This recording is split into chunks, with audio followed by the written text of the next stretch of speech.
Hello, it's really good to see you. Today we're going to discuss um, ways to succeed in things that matter to you, like reaching your goals, um, doing better at things, and it mainly deals with the roadblocks, the obstacles that may fall in your path. And they happen for everybody. I know sometimes it's easy to look at some people and think, wow, they're really successful. Life has been very easy for them. And in some respects, you may be right, but in some respects, you're probably not. I've had several people ask me to do a video just going over some topics related to success and meeting your goals, just that general topic. So I've put together some cards here, some little papers, and these are just some things that I came up with on my own, just from dealing with things in my own life, trying to reach my own goals. And I just thought it might help to share some of these things with you.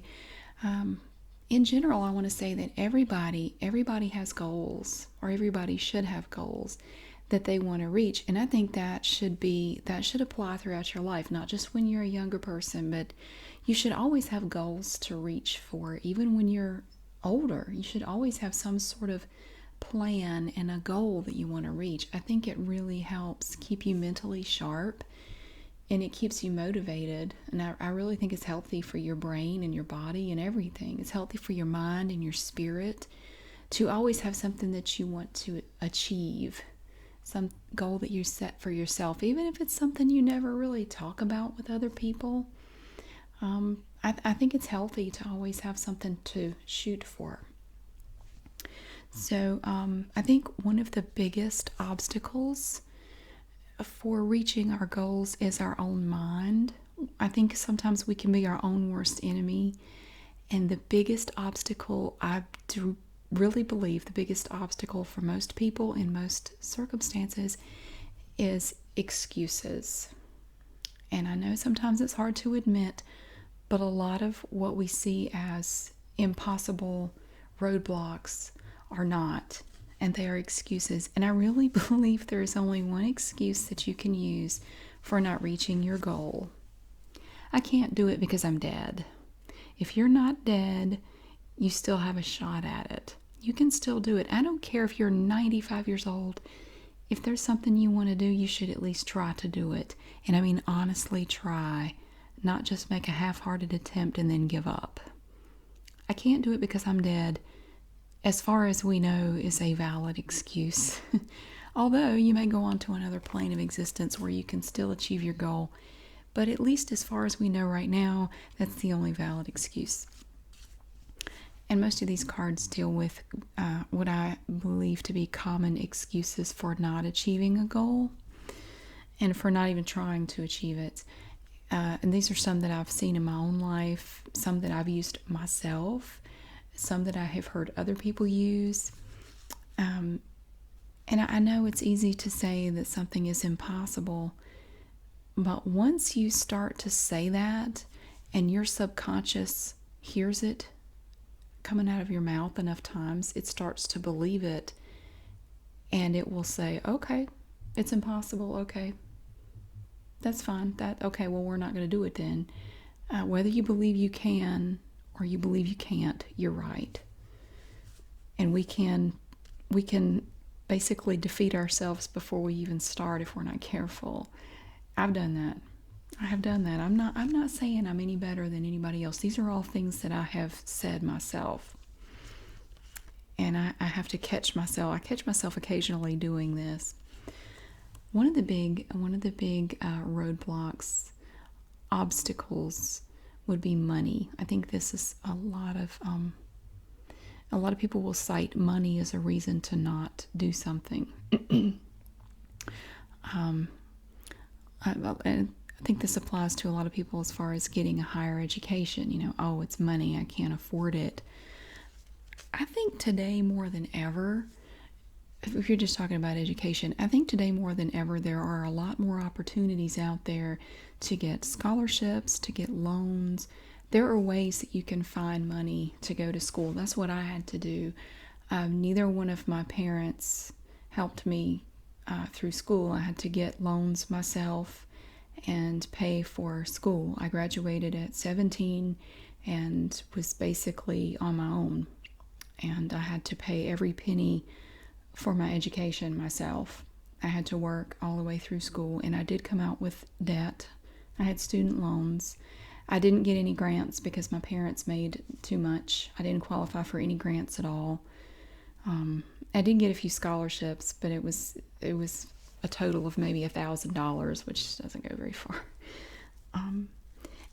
And I could have looked at that. I could have very easily looked at that and said, well, I can't afford to go to school. Obviously, I have no money. I can't afford it, so I can't go. I could have thrown up my hands and quit, but instead I went to the financial aid form seminar that was offered by the county that I lived in, and I learned how to fill out the forms. This was back before the internet, and you had to submit everything on paper. And they showed us how to fill out the forms and how to complete everything. I got my parents to sign what they had to sign because they were, I was a minor and they had to sign stuff. But all the loans were in my name. I paid them all back myself. My parents didn't pay for it. And it took a very long time to pay that off. It really did. But I did it. They are paid off, so that's good. And I tried to make sure that I put the money to good use. I majored in things that I was about 99% certain I could get a job with those degrees after I graduated. Because it was my money, I think I was a lot more careful. I went to class. I did very well. I stayed on the dean's list. I was a very conscientious student, and I worked for 3 of those 4 years, and I was a research assistant for 3 of those 4 years in the animal behavior department of the psych department in college. And it was an unpaid position, but it was a lot of fun. I'm really getting off track. But there have been times in my own life where I very easily could have said, I can't do this because of this. And most people would go, oh, well, that's understandable. I can see where you wouldn't have been able to do that. My freshman year, I didn't have a car. I had bought a car. I worked in high school, bought a car. That car died on graduation night, and it never started again. So I had no car my freshman year. I had no way to get anywhere.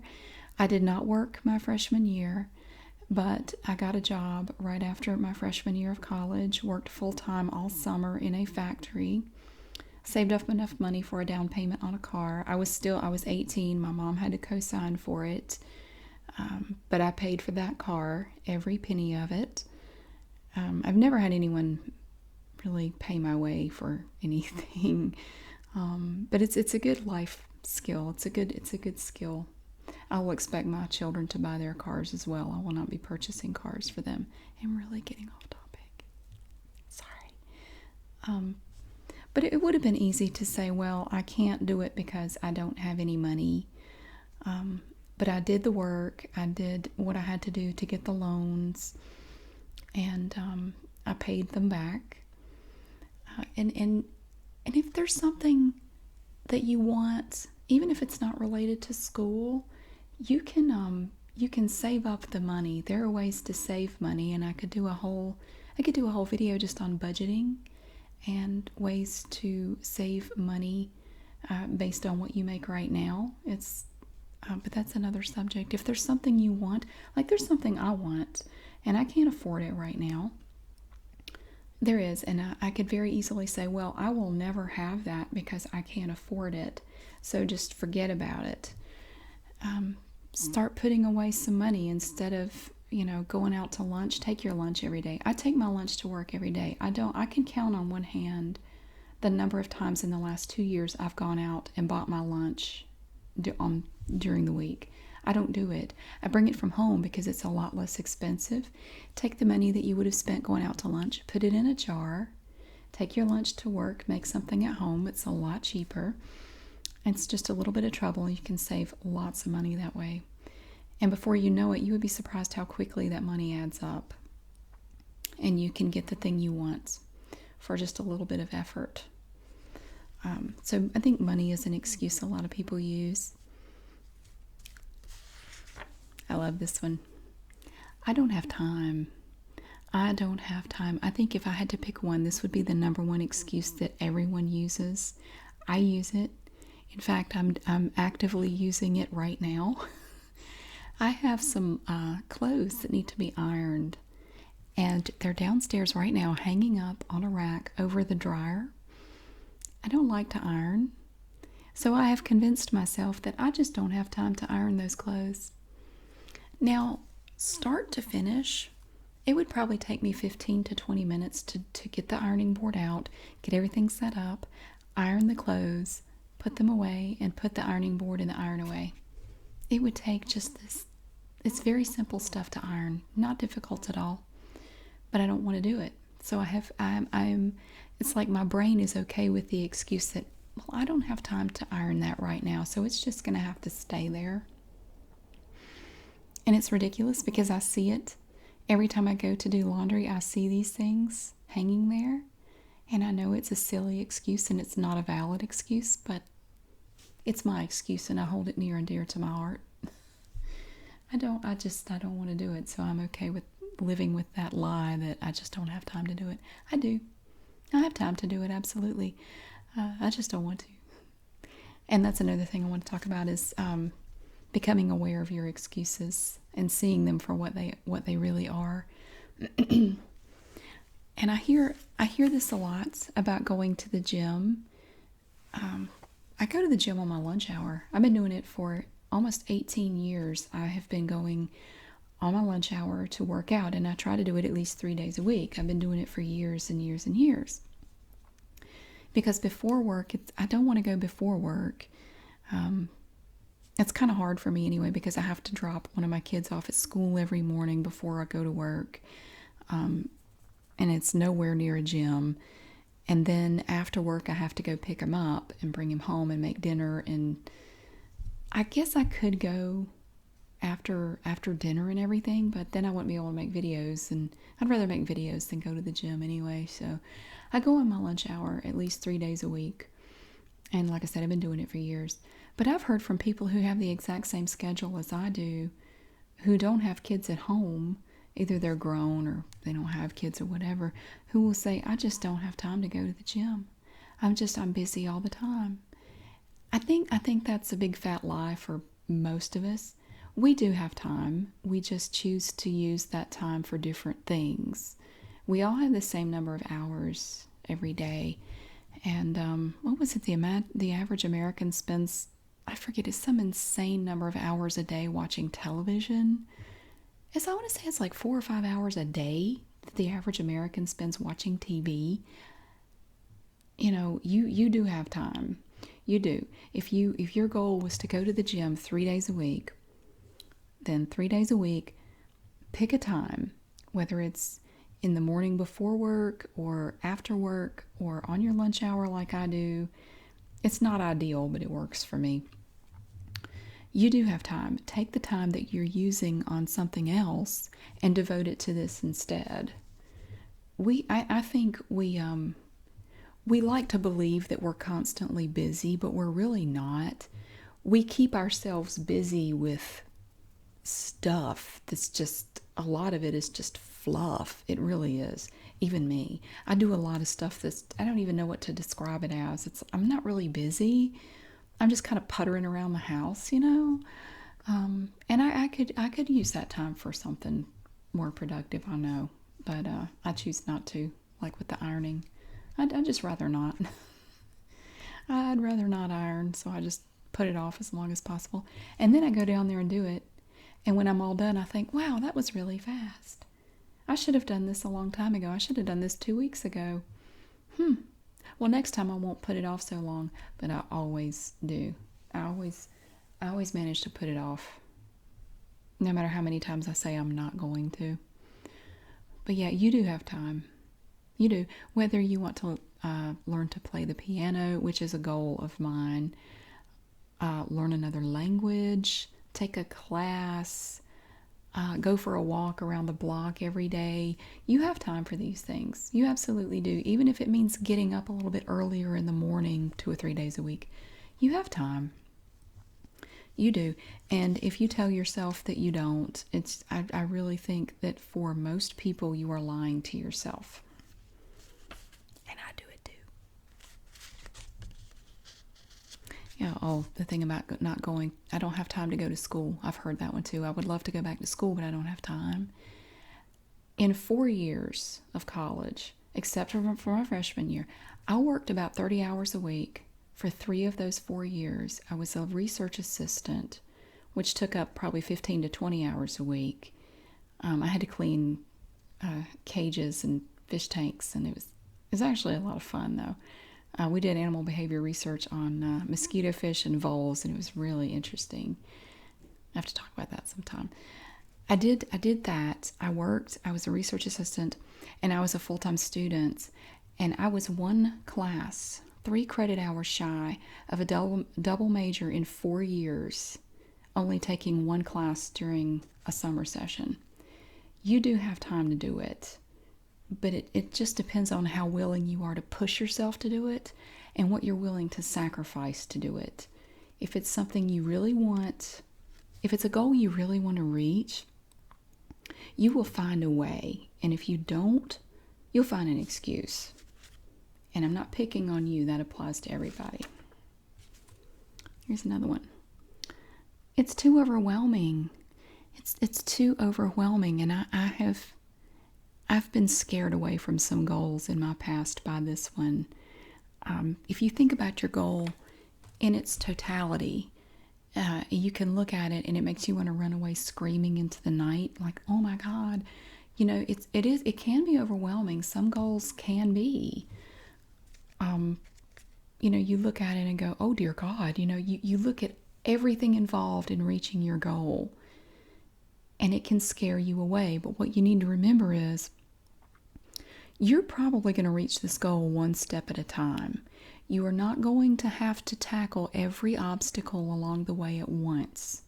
So if you just look at the bits and pieces that are involved in obtaining that goal, it's not quite so scary. You're not going to have to tackle it all at one time. So it may look overwhelming if you look at it all at once, but if you remember that you only have to do a little bit at a time, it's a little easier to take. Like if I had the goal of buying a Volkswagen bus, and one that I would like to have is in the price range of about $30,000. And trust me, they go up from there. There are some that I have seen myself that were over $100,000. I don't want one of those. They're actually too nice. I want one that's a little beat up. One that I wouldn't be afraid to drive. One that's $100,000 I would never drive because I'd be afraid I'd get a scratch on it or, God forbid, wreck it. Even if I looked at the $30,000 one, I would say, oh, that's overwhelming. I'll never get that much money. That's so much money. Oh my God, and where am I going to store it? And how much are the taxes going to be? And what about the insurance? Just start by saving $10 a week. Just start there. Don't worry about later. Don't even worry about how long it's going to take you to save the money. Just start putting the money away every week and don't touch it. It's very tempting to do that once you get a certain amount in there. It's very tempting to take that money and use it for something else, but leave it alone. Just pretend it doesn't exist. And keep working towards, maybe find other ways to earn a little more money to put in there, or save a little more money to put in there, and just keep working at it. It's like I don't know who said this first, but the saying, you know how you eat a whale? One bite at a time. If you just look at that whole whale and go, oh my God, I can't eat that. Eat it one bite at a time, and eventually you'll get it done. I don't know if this is where I wanted to say it or not. I think it is. I'm very proud of myself right now because, and sometimes you will have victories where there's no one around to congratulate you, or you may not have anybody in your life that really cares. I mean, that's just the brutal truth. You may have goals in your life that no one in your life cares anything about. And you may have to be your own pep squad. You may have to keep yourself motivated. But I find that the more you do it, the better you get at it. Just this week, let's see, no, was it this week? May 21st, I reached a goal that I have had for a long time. I've talked about it before. And on May 21st of this year, I reached it, and I high-fived myself because it was awesome. For the first time in my adult life, except for my house, I have absolutely no debt. I've paid off all my debt. But in the past, and not that long ago, I had a lot of debt from different sources, and it was all boring debt. It's not like I went out and spent money on a wild shopping spree, or I went to Vegas and had a great weekend. No, this was all boring debt. And I had a lot of it. And it would be overwhelming to look at all that debt and go, oh my God, I'll never get that paid off. There's so much of it. I will never do it.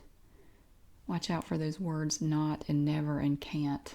I try not to use those words any more than I have to. But when I looked at the debt, just all together, it would almost make me hyperventilate. But I had to keep reminding myself, you will pay it off. You pay what you can every month. Try not to incur more debt, and you will pay it off. You will do it. But you're going to have to eat that whale one bite at a time. It's not going to happen overnight. But it finally did. On May 21st, I made my last payments on my last bit of debt, and it's all gone. And it is like a weight lifted off of me, and I've never in my adult life known what that felt like. Because I pay my own way, and I don't expect anyone else to pick up the tab for things for me, and I try to be very careful with my money, but long story, but I had debt, and I have now paid it all off, and I am really, really proud of myself for that. And I'm going to try to keep it that way. I hope it stays that way. So, it's overwhelming to look at it all at once. So don't look at it all at once. Just look at it in little pieces. Okay, yeah, that's a lot. That's a big goal. But you know what? I can start on this part of it right now. And I will start on that part of it right now. And I will start my journey toward that goal. One step at a time, and you will make it. Here's another one related to time. It's not the right time to start. And I think sometimes we get into thinking that there's going to be, I don't know, like a voice from the heavens, or someone will arrive at our door with an engraved invitation. Now is the time to begin whatever, taking violin lessons or whatever. It's probably never going to be the right time to start. I know a lot of people, like, they'll say, well, I want to lose weight, or I want to go to the gym, but I want to wait until after the holidays, or I want to wait until after this event or whatever, and then I'll do it. It'll be, I'll start right after that. But there's always another event. Okay, yeah, we got through the holidays, but then Valentine's Day's coming, and there's so much good chocolate, and I don't want to deprive myself, and then my birthday's coming, and I want to enjoy, a big hunk of cake or whatever. I don't really feel like it's time for me to start that yet, or that it's never going to be the perfect time. There are going to be challenges no matter when you try to start toward any goal. There are always going to be things that you're going to have to confront and deal with. And you may have to do it all on your own. Like I said, you may not have anybody there to support you and hold your hand and give you words of encouragement. You may just have to do it for yourself. But in a way, I think it's kind of cool when you do have to do it for yourself, because you can look back and you can really say, I did that all by myself. I had nobody there. I held myself accountable, because I could have given up, and I wouldn't have had to account to anyone for it. Oh, she's a single mom, it's really hard for her. So, yeah, it's totally understandable that she can't do ABC. it would be very easy for me to write off my failures to try things as well. I'm busy, I'm raising kids, and I have challenges and issues, and so of course I'm not going to be able to pay my debt off. I mean, how could I ever do that? Well, no, it's not easy. It's not. And for years, I did pay off a lot of it with selling things on eBay. Um, but I have, I don't know, it's, you look for ways when you look for ways to make things happen when you convince yourself that you absolutely can do something. When you convince yourself that you absolutely can't do something, it's like your brain goes in a different direction. When you think all the time positive thoughts, I will do this, I will get it done, I will succeed at this. I don't know exactly when, but I will, and I'm going to keep working at it. I think as long as you keep those thoughts going, your brain is constantly working on ways to make that happen. And I think that's kind of what I did. It's like, okay, well, let's look at the budget. Let's see what we can do with that. And I keep a detailed budget. And I look at it about once a week. And I look at everything on that budget. Okay, look at this. We could take that out. We could do without that. We could stop that. There are things we could do to make this less. Little things that you can do to save money. This isn't really about saving money, but I've gotten off on that track. But what I'm saying is there are a million different things that you could try and look at to reach your goal. There are tons of ways to make it happen. And if one thing doesn't work, try something else.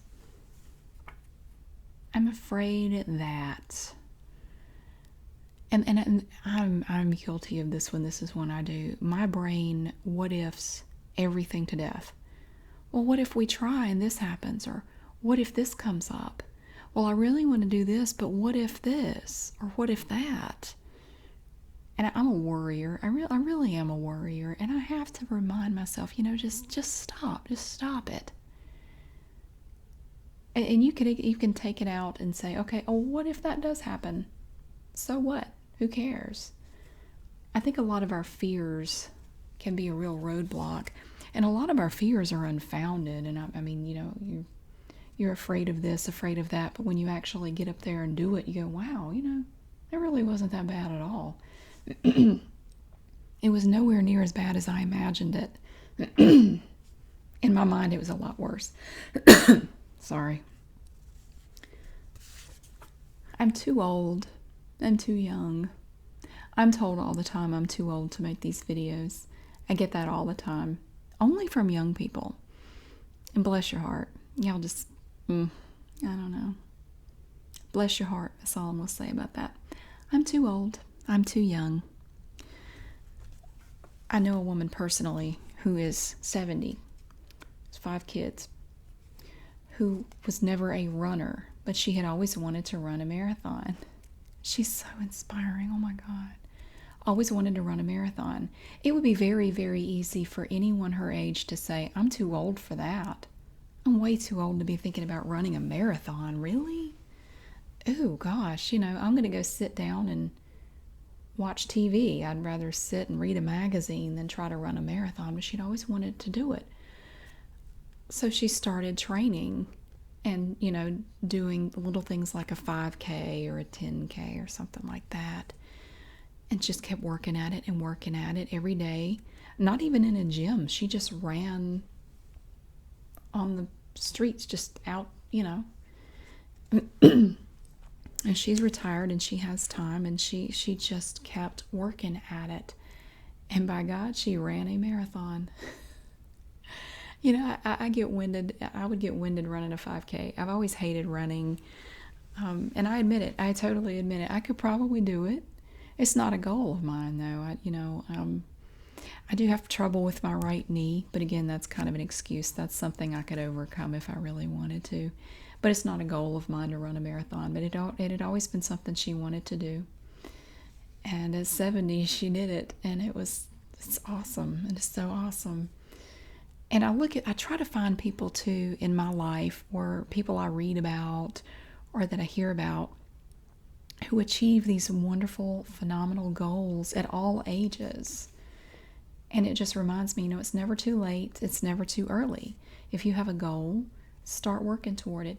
Even if people in your life say you'll never make it, and that's so hard. I know that makes it so much harder, especially if you're already kind of trying to talk yourself out of it. It's so much more difficult when you have people in your life like that. I had people in my life like that. I have had people tell me that you'll never make it. You're not smart enough. Really, you think you're going to go to college? Who do you think you are? You'll be back home by Christmas because you'll flunk out. Why even bother going? You will never make it. I used to, when I was in high school, I hung around some pretty unsavory people, and they were all high school dropouts, in and out of jail, and I was engaged to one of them, and when I told them that I wanted to go to college, they just literally just busted out laughing and said, "Who do you think you are? You want to do what? Are you serious?" Whatever. Yeah, good luck with that. And they really didn't think I would make it. They thought I'd be back home by Christmas. And I lost my fiance over it. He after my freshman year, he gave me an ultimatum and said, "Well, you can either be with me or you can go back to school. But I'm not going with you." And I chose college, and I've never regretted that.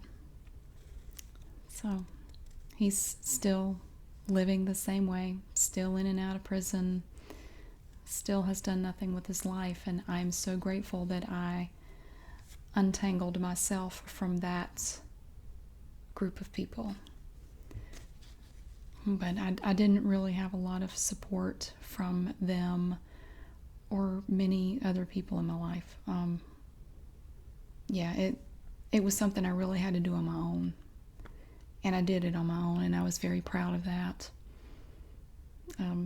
Not only did I go to college, but I ended up getting 2 degrees. Saved up some money after I graduated with 1 degree.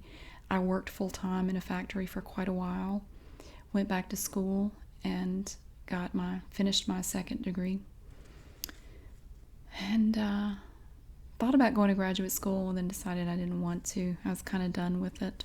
So I've been working ever since. Not really even in the field that I thought I would, but my degrees did help me get a foot in the door where I am now. But you're never too old, you're never too young to start anything. I'm 44 and a half, and I make videos on YouTube, and most of the people who do it are like half my age.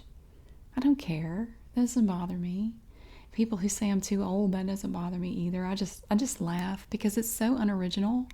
I read the comments, and it's just sad because they can't really seem to come up with anything else. I've heard it so many times, it's just funny. I get excited when someone comes up with a new criticism because it's so rare, and it takes a bit of thought and creativity. And when I read a new one, I actually kind of clap a little bit and like, now that's good. That's a good one. I haven't heard that one before. That's good. So sometimes I'll even respond to them and tell them, that's actually that's pretty clever. That's a good put down there. It's just who I am. What better excuse to not change? This is a perfect excuse to stay exactly the way you are. It's just who I am. And that, I think, is the ultimate wall. It's the ultimate wall to not ever changing, to not ever bettering yourself, to not trying anything. That's just the way I am. That's just who I am. Deal with it. But you're only hurting yourself. I know someone who says this pretty often. I never succeeded in business because I'm just not a businessman. That's just not who I am. Well, maybe not. But I think you've been telling yourself that for so long that you have made it come true. It's a self-fulfilling prophecy. I'll never succeed because it's just who I am. Well, you just told your subconscious that you'll never succeed, so you probably won't. You will sabotage yourself at every turn because you've already convinced yourself that you can't do it. And telling yourself that that's just who you are is sort of the unstated thing that goes along with that is, I can't change who I am. So this is a problem I can't change. This is a goal I can't reach because of something that I can't do anything about. So there's no point in even trying. But you can change. If it's something you really want, you can change the way you do things. You can change the way you think about things if you want it bad enough. I think some of our excuses may be valid. I can't do this because of whatever. Well, I really don't think you know until you try. Or if you do have these challenges, that doesn't mean you can't do it. It may mean you have to work harder at it than someone else. You may have to put in more time than someone else. And yeah, that's not fair, but life's not fair. And like I go to the gym 3 days a week, like I say, and there's this woman in there who is just phenomenal. I mean, I think she must be an acrobat. She is always doing these stretching exercises, and she looks like a rubber band. And she can do stretches that I have been trying for years to do. And I can't do them. I still try, I still work at it. And I have been able to improve my flexibility drastically, but it's something you have to keep doing or you'll lose it again. Same with balance. I work on my balance every day. But there's no sense in me looking at her and hating her because she can do something I can't, or it appears to be easier for her than it is for me. I think that's energy that's wasted when you look at someone else and say, well, that's not fair.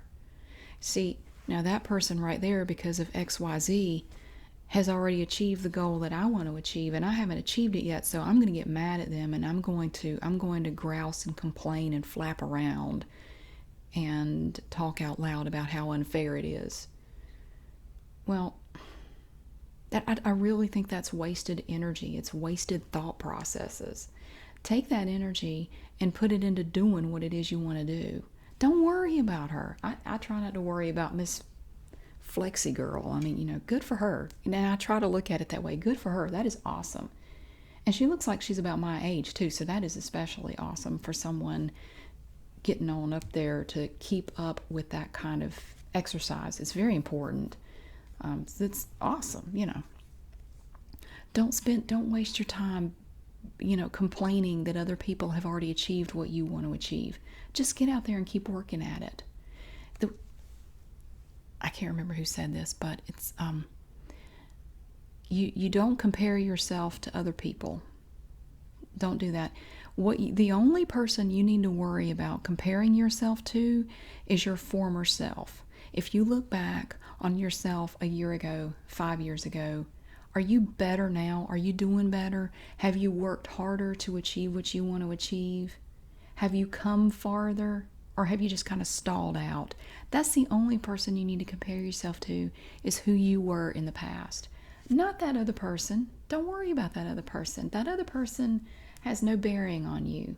Just forget about them. Put your blinders on. Stay focused straight ahead. Keep working on your own goal, and just keep trying to outdo yourself. That's what you need to put your energy into, not worrying about who else has done whatever you want to do. It's too difficult. Oh, yes, it's too difficult. This is it's like a thought stopping process here. It's too difficult. No, can't do it. Sorry. No, can't do that. I had this goal several years ago. I set these little goals for myself, and I had this goal to be able to stand and keep my knees straight and put my hands, spread my feet apart just enough to have room for my hands, and place my hands flat on the floor while standing, with my knees straight. And I couldn't do it. when I first started, I could barely touch my toes. And I could have very easily said, "Oh, well, I'll never get my hands past this point because I just can't do it. It's too hard. I don't think I'm going to be able to do this." But I didn't do that. Every time I went to the gym, and I still do stretching exercises every single time I go. I always do them. I do cardio, I do weight training and stretching every single time I go. I kept working at it every time, and I would slowly, I could see progress. I was getting there. At first, I remember how excited I was when I realized I could hold the tops of my tennis shoes. Like I could reach down, and I could reach down far enough to grab my shoes and hold them. It was painful, but I could do it. And I just kept working at it and working at it and working at it. And it took a while. I mean, it took me probably, I'm going to be honest, it probably took me about a year before I could do what I wanted to do. But I remember how proud I was. And again, that's one of those little goals. There's nobody standing there that's gonna clap for you or say good job or whatever. You just have to kind of be your own cheerleader. I can still do it, by the way. And I do it every time I go, so I don't lose that ability, because if you don't stretch, you lose your ability to do it as well. Stretching is very important. Helps prevent injury no matter how old you are. What will others think? Oh my God, what will others think? Oh my God. This, I think, is one of the biggest impediments right here for everybody on this planet. What will others think? What will people think if you do that? And I think it's drilled into a lot of us from the time we're kids. I think we hear it. I remember hearing from my own mom. Like, I like to wear kind of wacky stuff sometimes. Just, I don't know why. Just, I like to wear something a little different. And my mom would say, "You can't wear that to school. What will people think? What are people going to say if you wear that? They're going to laugh at you. What are they going to say?" And it kind of makes you start to doubt yourself. Oh, God, you're right. Maybe I better think about that. What will they think? Oh, no. And I've talked about this before, but I had an epiphany my freshman year of college. I did. I had an 8 o'clock class, and my alarm didn't go off. I don't know if I just forgot to set it or what, but I woke up late, and I looked at the clock, and I realized I can make it, but I'm going to have to run, and I'm going to have to just grab whatever clothes are nearby, throw them on, and run to class. So I just grabbed, I don't know, like a sweatshirt and some sort of shorts or something. I don't know. Whatever was close by, I just threw it on, grabbed my books, ran out the door, and I'm running across campus. And I happened to look down, and I thought, oh my God, what I had on looked terrible. It looked awful. It did not go together at all.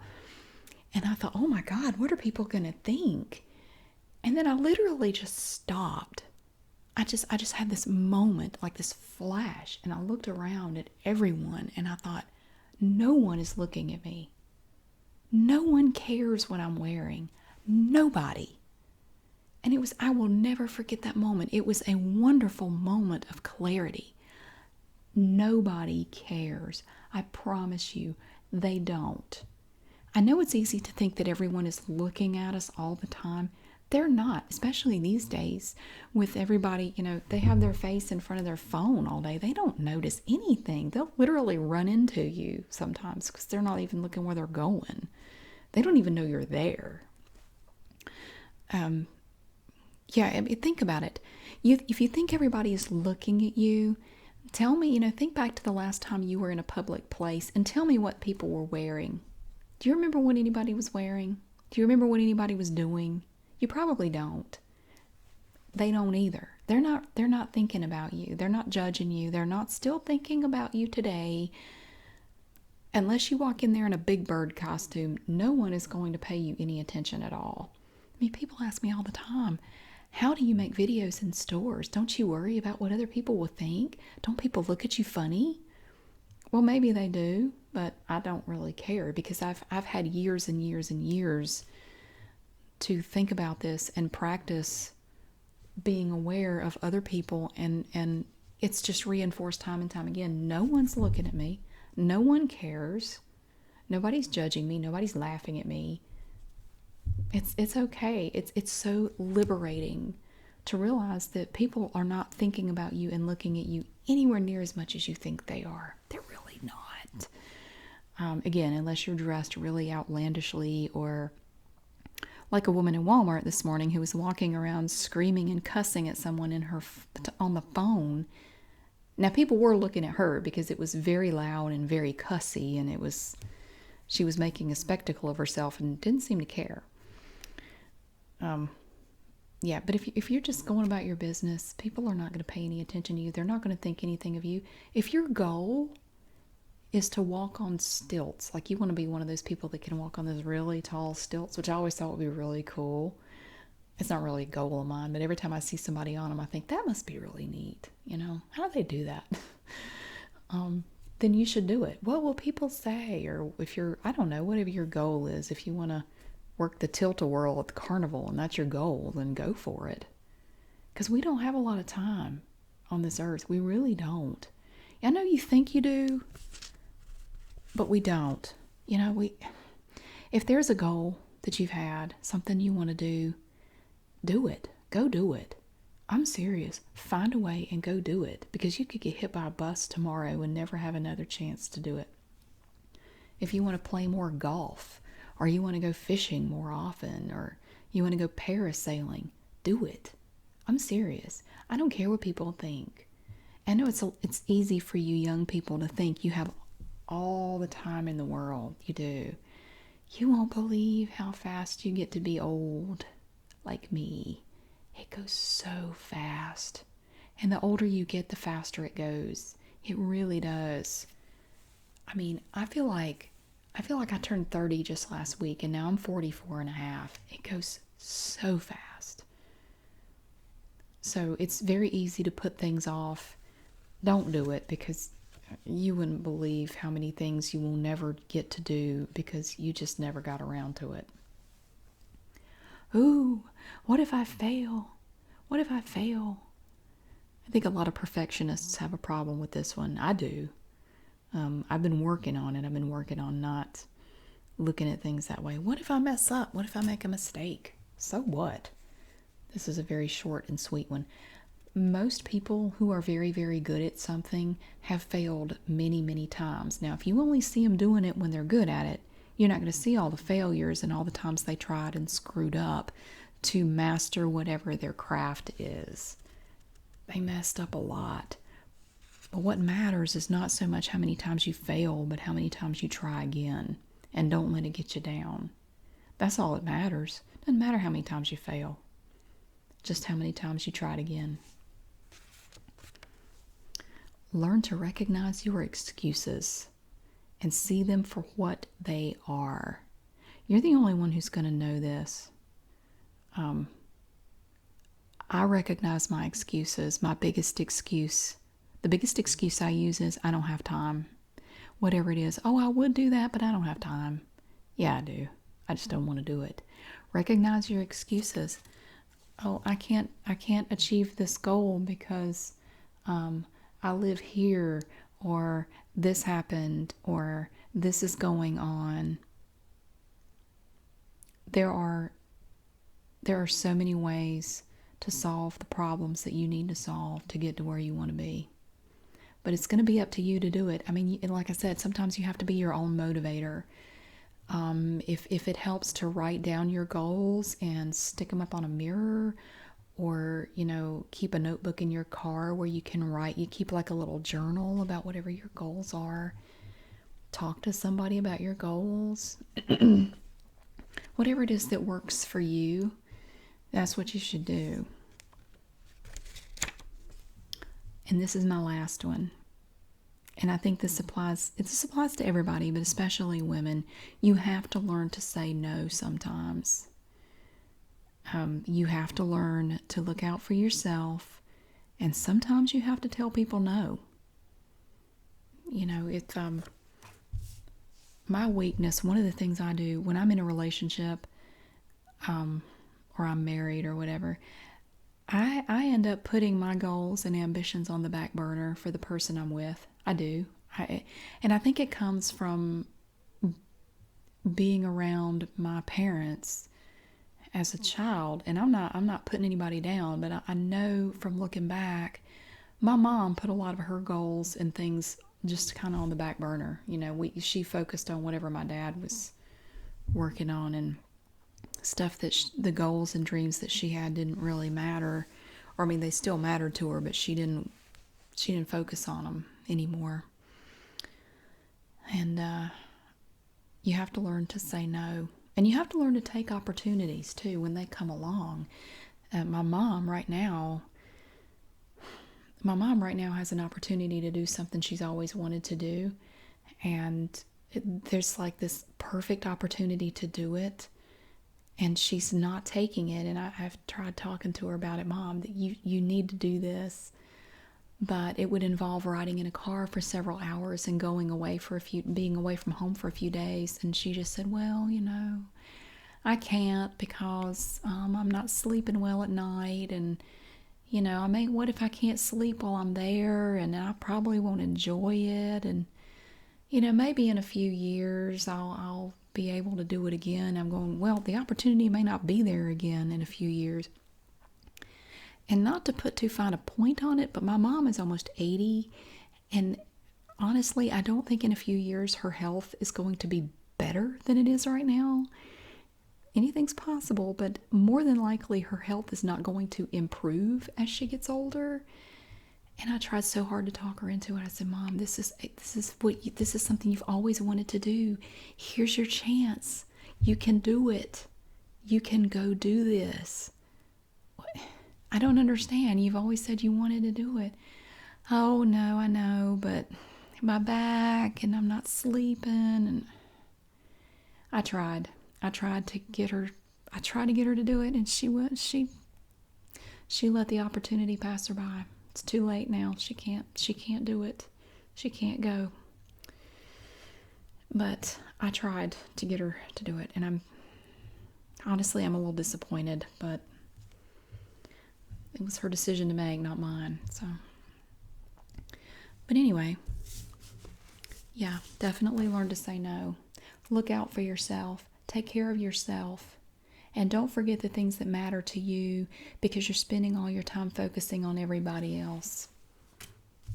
I think a lot of women are guilty of that, and I think a lot of us are guilty of it because we grew up seeing our moms do it. So that's kind of how we do it. That's what I grew up seeing my entire childhood, and that's just kind of how I was, even though I didn't realize it at the time. That's what I was doing. And I'm no longer married. I'm not in a relationship, and I have to say, I think this is probably one of the happiest periods of time I've ever had in my life. Even though there's some turbulence and weird stuff going on at work, overall, I'm happier now than I've ever been.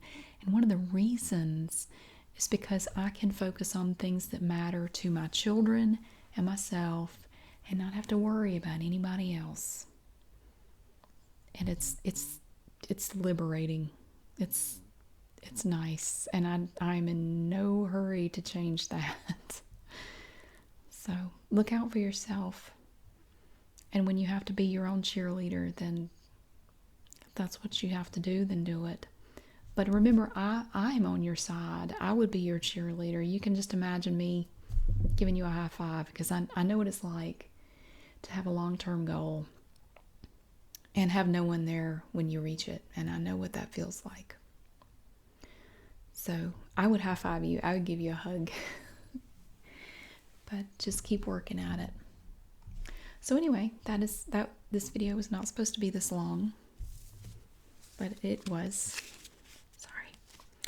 Can't do it because I'm dead. Don't wait until you're dead and then regret all the things you didn't do, or the things that you didn't even try.